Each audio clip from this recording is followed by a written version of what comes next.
Silakan duduk saudara-saudara. Shalom. Puji Tuhan saudara-saudara, kita kembali boleh ada di rumah Tuhan pada pagi hari ini, dan kita adalah orang yang berbahagia karena kita boleh terus membutuhkan Tuhan. Karena tanpa Tuhan kita tidak bisa hidup dan tidak bisa melakukan sesuatu apapun dalam hidup ini. Nah, kesadaran itulah yang membawa kita untuk datang kepada Tuhan dan mencari Tuhan terus di sepanjang hidup kita. Mari kita membuka firman Tuhan di dalam kitab 1 Samuel pasal yang ke-14 ayat yang ke-6. 1 Samuel pasal yang ke-14 ayatnya yang ke-6. Saya mengajak kita untuk nanti membaca bersama-sama. 1 Samuel pasal 14 ayat yang ke-6. Mari kita akan baca bersama-sama. Demikian firman Tuhan. Berkatalah Yonatan kepada bujang pembawa senjata itu, mari kita menyeberang ke dekat pasukan pengawal orang-orang yang tidak bersunnah itu. Mungkin Tuhan akan bertindak untuk kita, sebab bagi Tuhan tidak ada suka untuk menolong, baik dengan banyak orang maupun dengan sedikit orang. Saya ulangi membaca bagian ini. Sebab bagi Tuhan tidak suka untuk menolong, baik dengan banyak orang maupun dengan sedikit orang. Berbahagialah kita saudara-saudara yang dikasihi oleh Tuhan, yang pagi hari ini dengan rendah hati kita datang kepada Tuhan untuk boleh dilawat, dijamah, dikuatkan, diteguhkan melalui firman yang hidup. Saudara-saudara, hidup ini penuh dengan misteri. Artinya kita tidak tahu apa yang akan terjadi dalam hidup kita. Sejengkal dalam hidup kita, semenit ke depan dalam hidup kita, kita tidak tahu. Bahkan sepulang dari tempat ini, saudara dan saya pun tidak tahu akan apa yang terjadi. Amin. Nah, saudara-saudara, kenapa? Karena pemilik dari hidup kita itu adalah Tuhan, yang berdaulat dan berotoritas atas hidup kita. Bukan kita, tetapi Tuhan yang mengatur seluruh hidup kita. Langkah hidup kita itu adalah Tuhan. Makanya ada satu lagu pujian di dalam himne kita, saudara-saudara, berkata begini: tak ku tahu kan hari esok, hanya hidup bagimu.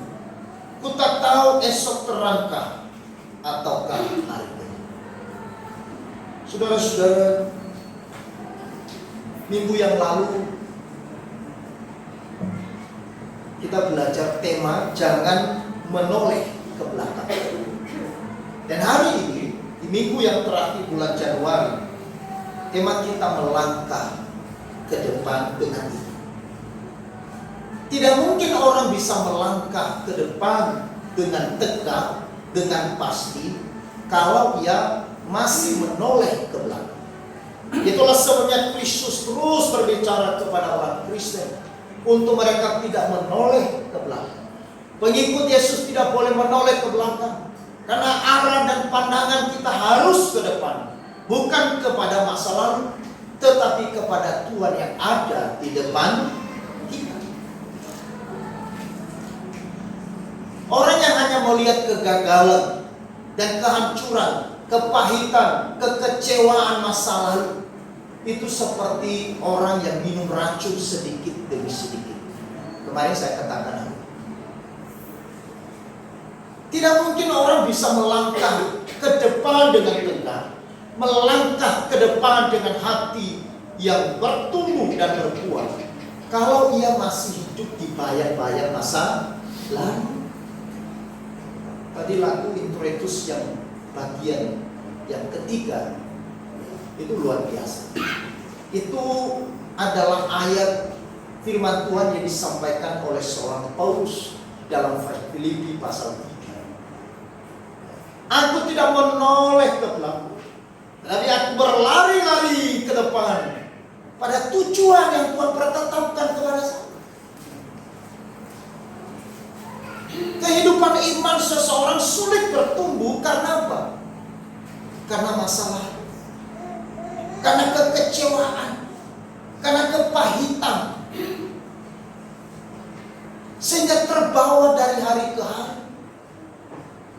Dia ada di tahun ini, tetapi dia hidup dalam bayang-bayang tahun yang lalu. Saudara-saudara, meskipun kita melayani Tuhan, tetapi kita tinggal dalam kepahitan, kita tinggal dalam kekecewaan. Saya katakan saudara, itu pelayanan di hadapan Tuhan nol.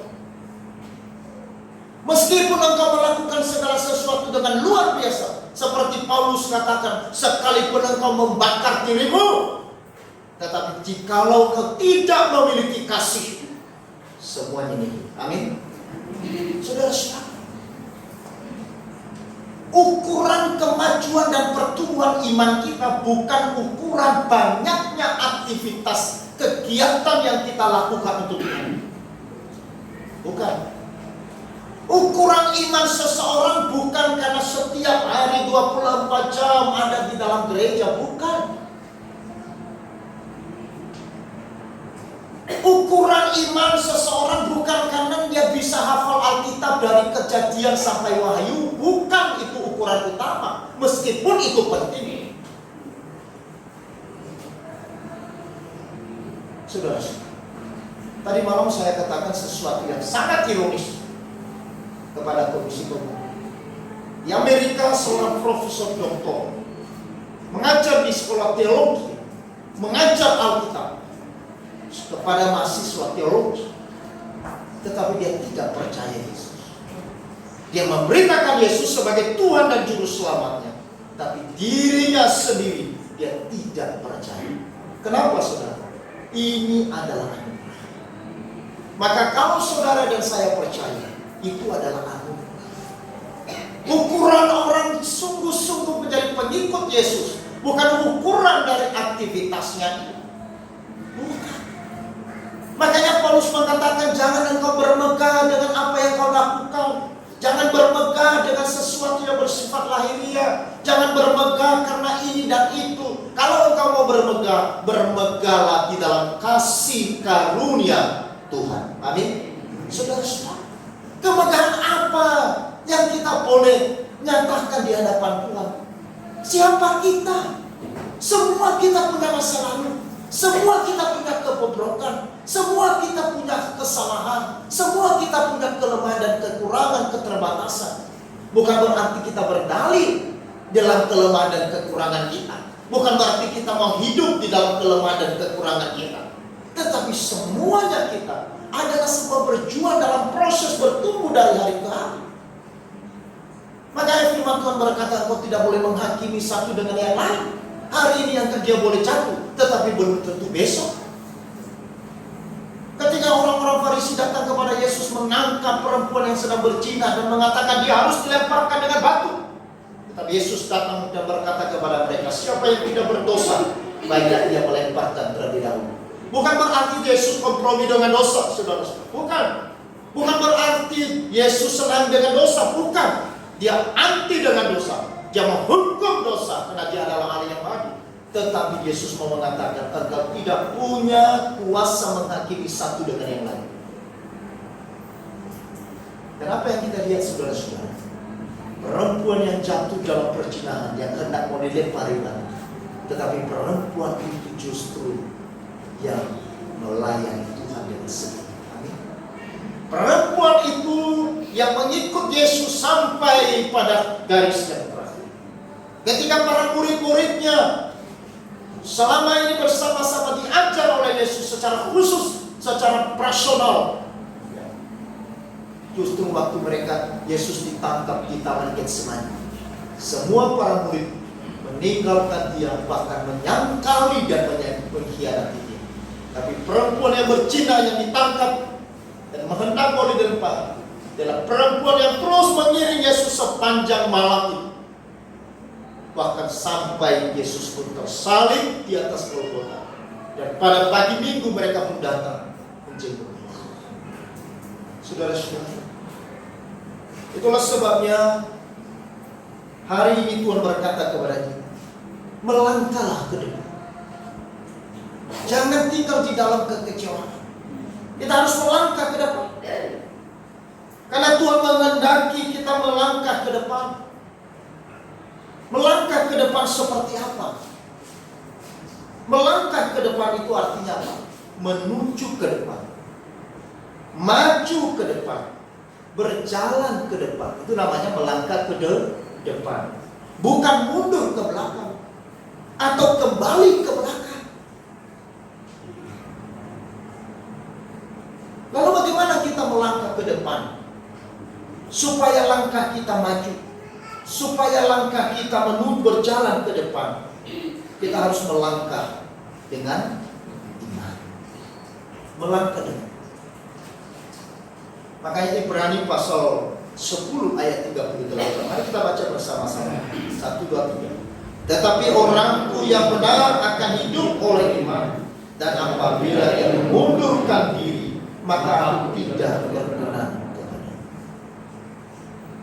Orang yang beriman adalah orang yang melangkah ke depan. Meskipun saudara-saudara, ke depan kita tidak tahu seperti apa. Bukankah seperti itu yang terjadi dengan kehidupan seorang Abraham? Tuhan memanggil Abraham untuk melangkah berjalan ke depan. Dia mengatakan, Abraham, tinggalkanlah rumahmu, tinggalkanlah sanak saudara, tinggalkanlah kampung halamanmu, yaitu Ur Kasdim, menuju ke tempat yang akan kutunjukkan kepada. Abraham sama sekali tidak tahu seperti apa itu ke depan. Abraham sama sekali tidak diberitahukan oleh Tuhan secara detail. Ke depan itu kemana? Pergi kemana? Menuju kemana?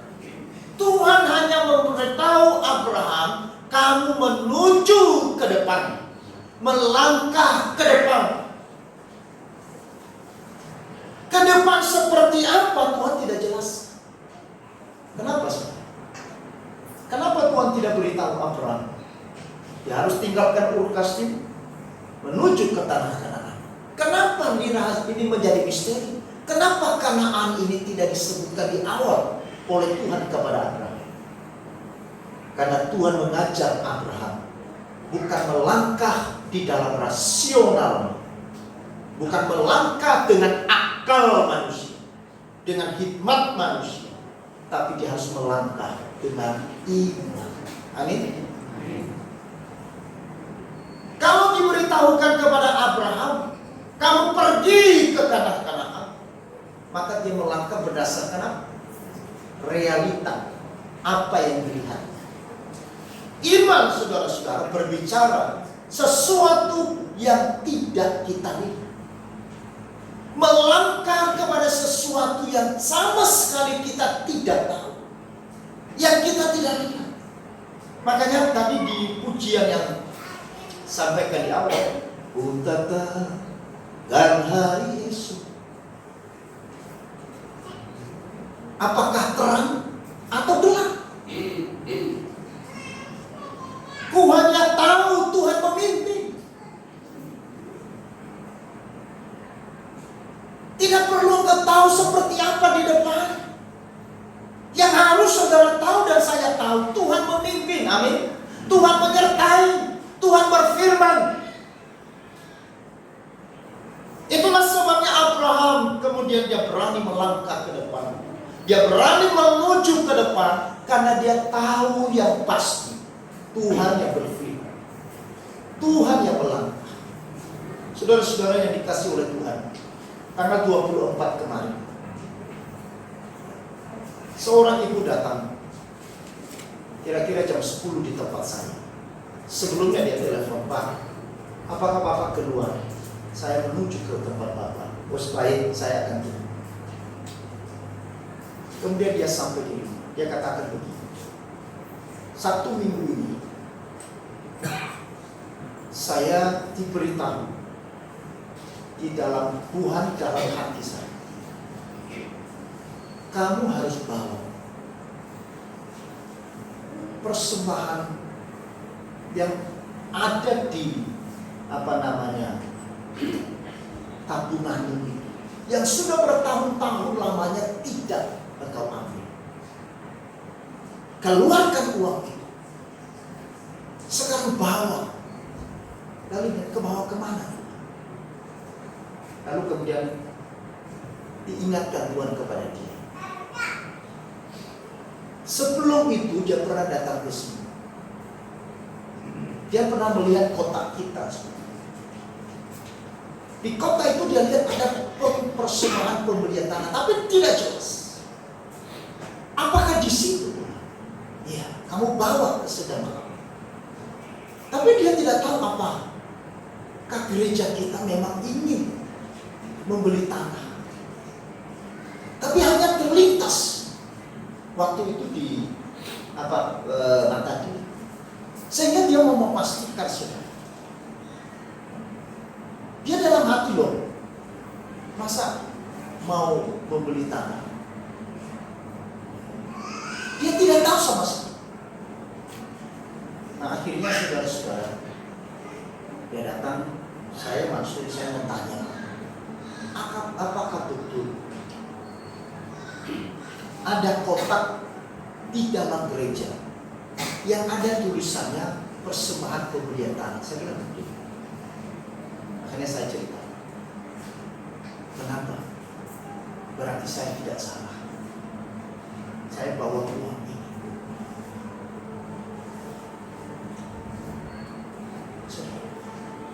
Lalu dia mengatakan, sebenarnya saya juga sangat butuh. Waktu sebenarnya saya mau ambil uang ini, saya ada keperluan yang sangat penting. Tetapi saya tidak tahu waktu saya bertemu apa ini. Tuhan bilang, uang ini kamu tabur di situ. Karena saya mendengar renungan ini, makanya saya menuju ke sini. Sekalipun uang ini saya butuh sekali, itulah sebabnya saya ambil dari tabungan. Tapi begitu saya ambil, saya sebenarnya mau menggunakan di tempat yang lain. Tapi saya mau belajar. Waduh, saya merinding. Bukan uangnya, bukan. Tetapi saya melihat ada orang yang saat itu butuhkan uang, perlu uang, tetapi dia belajar taat kepada Tuhan. Saya juga tahu ada orang yang berlimpah dengan uang, tetapi menghindari untuk taat kepada Tuhan. Bahkan bersembunyi, berpura-pura.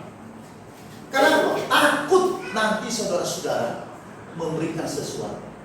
Saya tahu. Itu bedanya iman dengan pengetahuan. Ada orang yang memiliki pengetahuan dengan Tuhan yang luar biasa, tetapi ketaatan terhadap iman itu masih sesuatu. Nah saudara-saudara, makanya antara di sini dengan sini ini dekat sekali. Tidak sampai 1 meter, betul ya?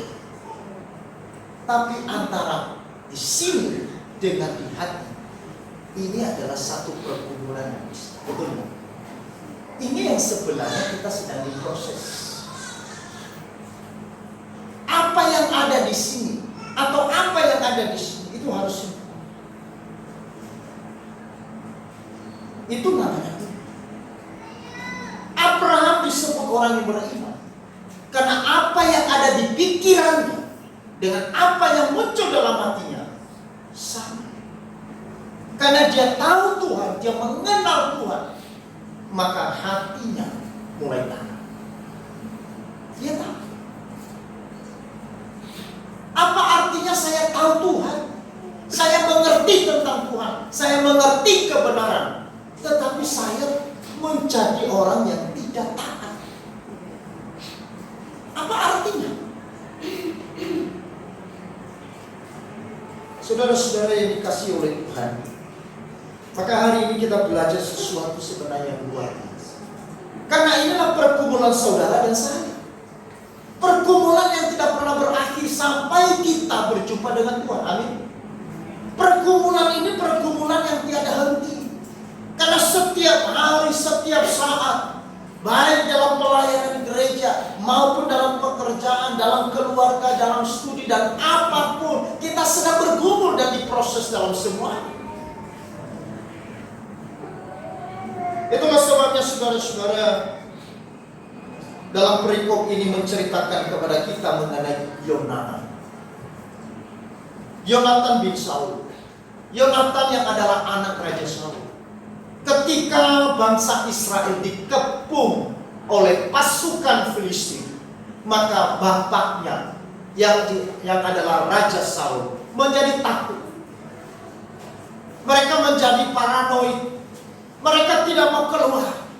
Mereka merasa diri sudah tidak bisa. Mereka melihat orang Filistin sebagai pasukan yang besar, pasukan yang hebat, pasukan yang terlatih, pasukan yang punya kemampuan untuk berperang, pengalaman yang luar biasa, dan orang-orangnya besar-besar. Lalu Saul melihat pasukannya yang kecil, orang-orang yang kecil. Dia melihat kekuatan dan tenaga yang ada di dalam diri bangsanya terlalu kecil, sehingga dia menjadi takut. Maka ketika situasi itu hadir, saudara-saudara, anaknya yang bernama Yonatan, lalu kemudian dia memanggil bujang yang selalu mendampingi dia untuk membawa senjata. Apa yang dikatakan saudara-saudara? Dia katakan kepada bujang, mari kita mau melangkah ke depan. Mari kita menyeberang ke dekat pasukan pengawal orang-orang yang tidak bersunat itu. Mungkin Tuhan akan bertindak untuk kita. Sama bagi Tuhan tidak suka untuk menolong, baik dengan banyak orang maupun dengan sedikit orang. Baik dengan kekuatan besar ataupun kekuatan yang kecil sekali. Tidak sukar bagi Tuhan untuk menolong. Saudara-saudara, Yonatan dia memiliki iman. Iman yang dimiliki oleh Yonatan bukan iman yang hanya berdiri di tempat. Bukan semua iman yang stagnan. Tapi Yonatan mengatakan, mari kita maju. Ini berarti melangkah. Mari melangkah. Mari maju. Saudara-saudara, Yonatan tidak menjadi takut dan menjadi lemah atau menjadi putus asa seperti ayahnya Saul dan orang Filistin yang lain dalam menghadapi musuh yang besar. Kenapa Yonatan tidak menjadi takut? Karena imannya kepada-Nya. Saudara-saudara, iman tidak berbicara tentang apa yang kita buat pada kita. Tetapi iman berbicara tentang apa yang Tuhan lakukan dan kerjakan buat kita. Ini kalimatnya. Iman tidak berbicara tentang apa yang kita buat pada Tuhan, tetapi iman berbicara tentang apa yang Tuhan lakukan dan kerjakan buat kita.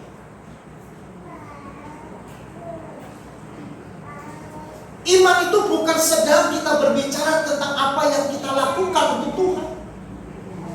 Iman itu bukan sedang berbicara dan bercerita tentang hal-hal yang kita sudah lakukan, hal-hal yang kita sudah hasilkan, hal-hal yang kita sudah kerjakan untuk Tuhan. Iman itu berbicara tentang apa yang Tuhan lakukan kepada kita. Itulah sebabnya kita disebut apa? Saksi-saksi iman. Siapa saksi-saksi iman? Saksi-saksi iman adalah orang-orang yang menyaksikan segala perbuatan, segala keajaiban yang dilakukan Yesus dalam hidupnya. Maka kita adalah pemberita-pemberita kesaksian itu. Bukan kita sedang menceritakan tentang kesuksesan kita, keberhasilan kita, ya, kemakmuran kita, kecakapan kita. Bukan. Kesaksian itu sedang berbicara tentang apa yang Tuhan lakukan dalam hidup kita. Apa yang Tuhan sudah buat dalam hidup kita. Apa yang Tuhan sudah kerjakan dalam hidup kita.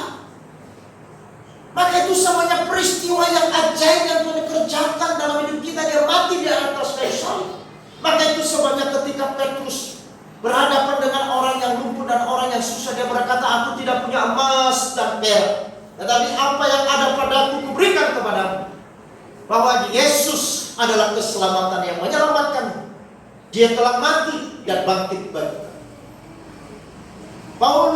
Petrus hanya memberitakan tentang keajaiban kasih Tuhan. Amin.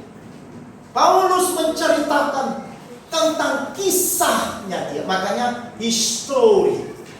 Saudara, history itu adalah kisah dia, bukan kisahku. Banyak orang Kristen sekarang berbicara tentang kisahnya dia. Bukan. Historinya. Kisahnya.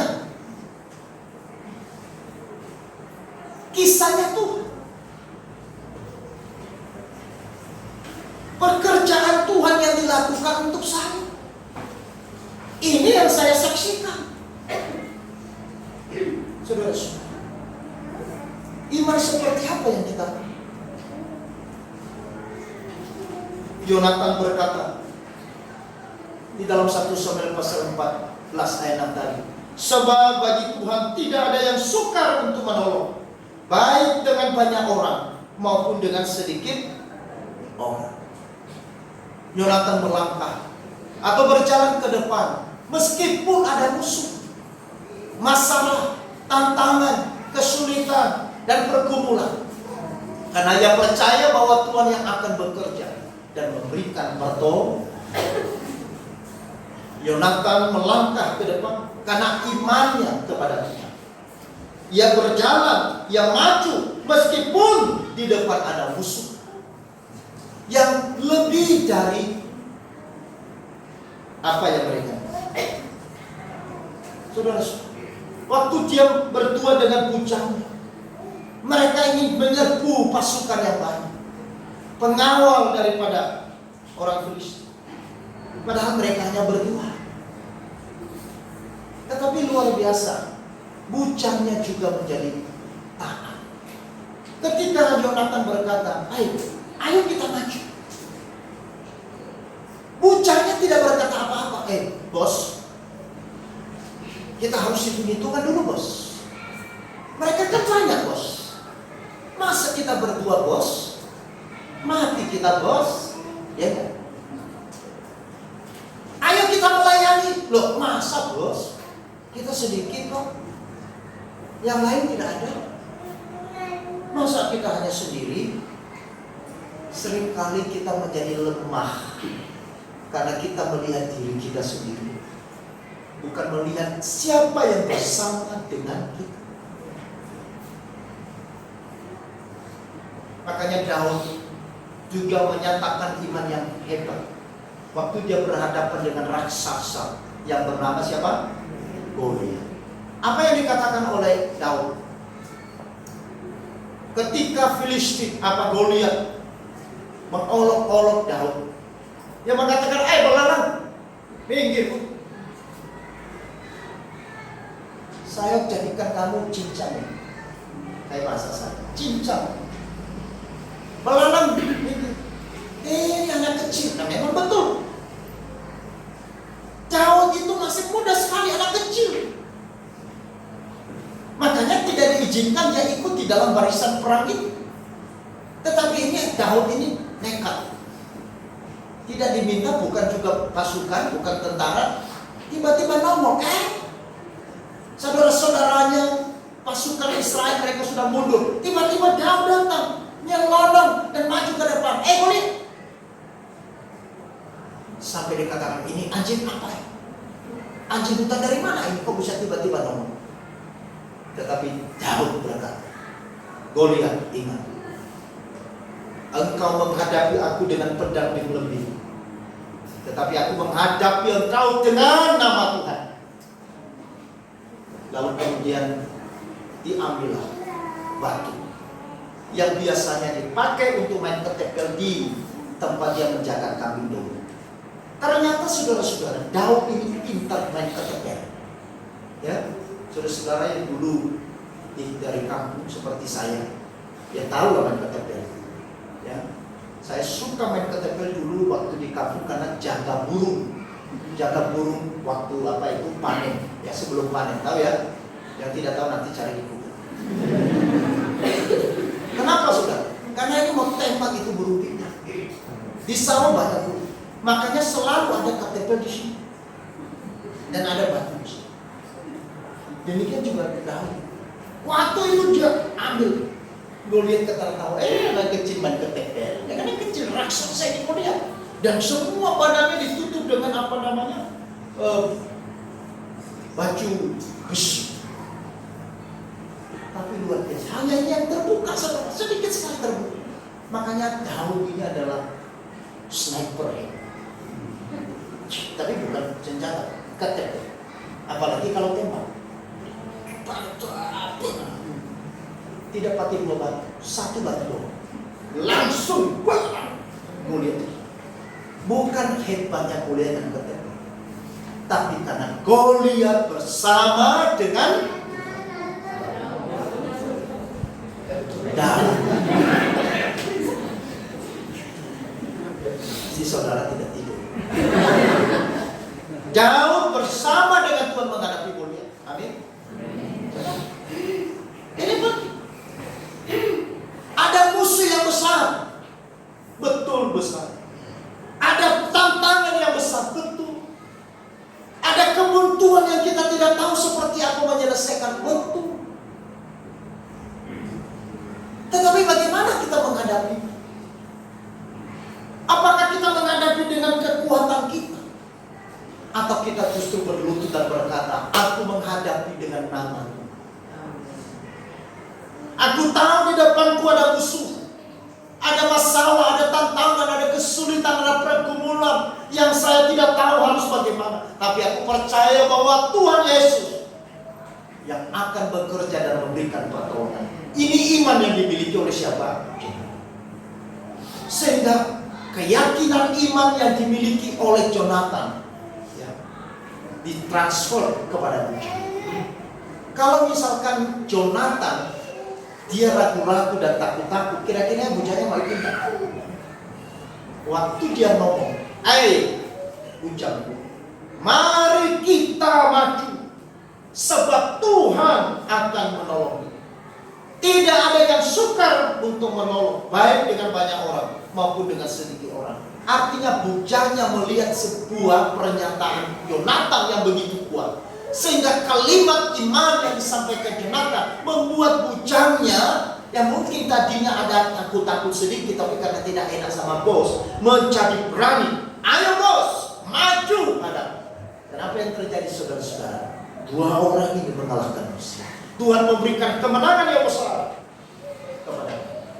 Bukan karena Jonathan atau bujang, tetapi karena mereka percaya bahwa Tuhan penolong dan tidak ada yang sulit bagi Tuhan untuk menolong kita. Seringkali saudara-saudara yang dikasihi oleh Tuhan diizinkan kita berada dalam keadaan seperti tidak ada harapan. Atau jika pun ada, harapan tersebut terlihat kecil di pemandangan kita. Tetapi firman Tuhan pagi ini berbicara kepada kita bahwa bagi Tuhan tidak ada yang sukar. Entah harapan itu terlihat besar atau kecil, ada maupun tidak ada. Jika Tuhan berkehendak dan berkenan, tidak ada satupun yang bisa menghalangi kasih, berkat, pertolongan, dan penyertaan dicurahkan kepada kita yang mengasihi Dia dan yang menaruh harap kepada Dia. Saudara-saudara yang terkasih, sebab tiada yang sukar bagi Tuhan untuk menolong kita. Hanya saja yang dibutuhkan bagi kita adalah iman percaya. Bukan berdasarkan apa yang kita lihat atau rasakan, tetapi sebuah mata hati iman bahwa Dia sanggup, mampu, dan Dia akan dan sedang mengerjakan rancangannya dalam hidup setiap anak-anaknya di dalam kasih karunia. Memiliki mata iman. yang meyakini bahwa Dia sanggup, Dia mampu menolong kita, yang mengasihi. Tidak ada sesuatu yang sukar untuk Tuhan menolong. Kalau hari ini, pagi ini, ada sesuatu yang saudara mungkin pikir sesuatu yang sangat sukar, ada masalah pergumulan yang bagi saudara sulit untuk saudara hadapi, melangkahlah dengan iman. Katakanlah seperti Jonatan katakan, sebab tiada yang sukar bagi Tuhan untuk menolong. Meskipun tidak ada titik sedikit pun harapan, meskipun kita tidak melihat titik terang di depan, meskipun kita melihat jalan kita seperti jalan buntu, tetapi majulah, melangkah ke depan dengan mata iman. Sebab bagi Dia tidak ada yang suka, tidak ada yang susah bagi Yesus menolong saudara dan saya. Kalau Dia mampu memberikan dirinya sendiri untuk menyelesaikan masalah yang saudara dan saya tidak bisa atasi di atas kayu salib, apakah bagi Yesus terlalu sukar, terlalu susah untuk menyelesaikan masalah ini? Kalau Yesus sampai rela mati di atas kayu salib, Dia turun dari surga yang penuh kemuliaan dan mengambil rupa sebagai manusia dan menjadi hamba yang lebih rendah dari hamba, menjadi hamba yang amat hina, dilahirkan di tempat yang paling amat hina, kandang Betlehem, dibaringkan dalam panggungan di tempat makanan binatang yang kotor, dan kemudian disalibkan di tempat penyaliban manusia yang dianggap paling jahat zaman ini. Kematian yang paling dan amat sangat hina, yang mengambil alih saudara dan saya. Sesuatu yang tidak mudah untuk saudara dan saya hadapi. Sesuatu yang tidak bisa diselesaikan manusia dari abad ke abad, dari ribuan tahun sejak Adam dan Hawa jatuh ke dalam dosa. Kemudian Yesus selesaikan. Sehingga di atas kayu salib Yesus berkata apa? Sudah selesai. Artinya tidak ada yang sukar bagi Tuhan. Kalau hari ini engkau punya masalah dengan pekerjaan, kalau hari ini engkau punya masalah dengan kesehatan, engkau masalah dengan keluarga, engkau punya masalah dengan usaha, ataupun apapun, mari belajar seperti Jonatan. Berkatakan, bagi Yesus tidak ada yang suka, tidak ada yang suka untuk Dia menolong. Yang kita butuhkan apa? Mata iman. Pandanglah ke depan, jangan menoleh ke belakang, berjalan maju ke depan.